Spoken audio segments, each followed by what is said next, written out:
everyone, my name is Steph, this is Kidlit Joy and welcome back to my channel. Today I'm here to review Moonlight and Dust by Jasmin McGaughey, and I mispronounced this in my video on the other channel, but I did actually look up how to pronounce her name. This is her debut YA fantasy novel. It was sent to me for review by Allen & Unwin, so thank you very much to the publisher for the review copy, and I'm really excited to be able to share it with you because I know I've talked about this recently as I've been getting and receiving more Torres Strait Islander stories, particularly in the kids space, to share and review with people. It's really exciting to have these stories available to us now. So this is the story of Zillah, who is in high school. She has an older sister, and of the two sisters, she's always been the good girl. Her sister has always been the rebellious one. And Zillah has recently been at boarding school and has been there for a little while, but she has decided that for her last couple of years of high school, she wants to return home. She wants to go to the local government school with her sister and just have that experience and being close to family, because she's found that being at boarding school, even though it's challenging her academically and she's very bright, what she misses the most is her family connection, and she wants to be close to them. However, at a New Year's Eve party before she returns home for school for the new year, her sister is in an accident and ends up in a coma in hospital, and Zillah is very confused as to why this happened because her sister was acting very erratically right before this accident. As Zillah begins at her new school, she begins to meet some of her sister's friends from school, and she discovers that all of the students in her year level are being inducted into sort of a secret club that the adults don't know about, and that once she's been inducted into this club, she's actually no longer physically able to talk about this club with anyone who is not already in the know, and she doesn't quite know why that is. As it turns out, this club is all around secret parties that these kids have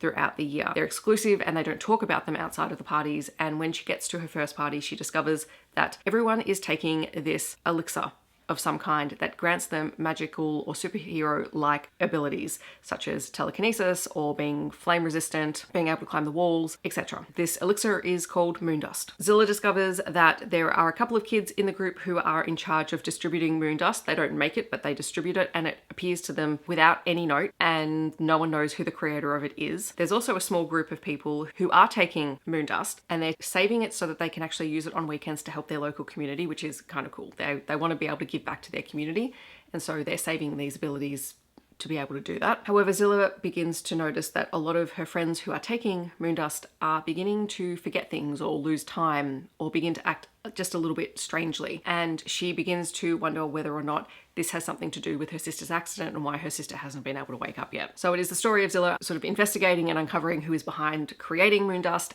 why it's being distributed, why it's kind of going haywire, and also it's the story of her making connections, building friendships, potentially finding a love interest. It's not really a romance, but there are romantic elements threaded through it as she's getting to know one of the local boys. It's also about how she's trying to wake her sister up and to see her sister healthy again, and the connection that she has to her family. It was really wonderfully told. It did remind me of a book that I read earlier this year, which was, oh gosh, why can't I remember the name of it? This Dream Will Devour Us by Emma Clancy, in that you have teens with supernatural abilities, which I think is a really fun kind of concept anyway, because it blends fantasy and science fiction together, and I kind of like that blend more than straight up fantasy. There are also little nods to culture in here. At the very start of the book, Jasmin has an author's note. One thing that she did want to point out, she said, while the story is completely fictional, I wanted to specifically note that I've not included any true cultural stories or beliefs in the book, and that Zillah is just one representation of a young Torres Strait Islander person, and that as a people, the Torres Strait Islander people are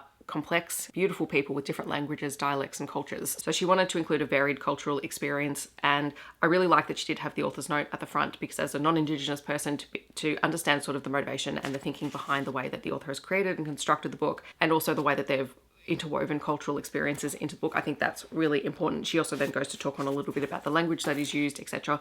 And I really appreciated that. Thank you again to Allen & Unwin for sending me the review copy. I had a really great time reading this one and exploring a new to me author. I will leave links to where you can find out more information about the author and the book down below. In the comments, I'd love to know, have you read any books by Torres Strait Islander authors? Feel free to leave any recommendations down below. Otherwise, if you just want to let me know that you're here but you don't want to leave a comment, feel free to leave a moon emoji. I hope that wherever you're in the world, you're staying safe and healthy, and I will see you in my next video.